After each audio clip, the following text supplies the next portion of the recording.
Guys, today I'll be showcasing my helicopter dual rotor thingy. Yeah, it has many buttons to press. Ignore my avatar. I'll change it back after this video. This avatar probably is ugly. But yeah, this is it.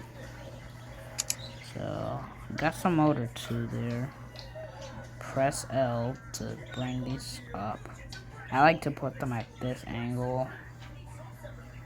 Okay, and then press F to activate them.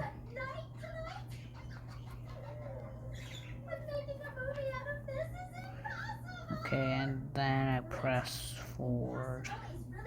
And that's just how to start it, you know. It flies. I can make it fly faster, but I like that it flies at this speed. If I want to make it fly faster, I can just press W. You know. Yeah, that's some rockets inside. This is the speed I usually go for.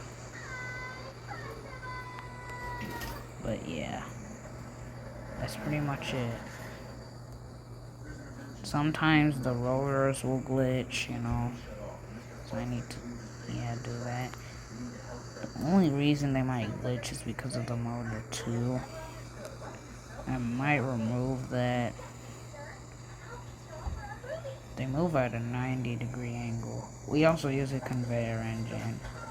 So yeah, that's pretty much it for a helicopter. It can also do this. It can fly with the rotors down here. So it's pretty cool, you know? Yeah. That's it. Goodbye. Rate it.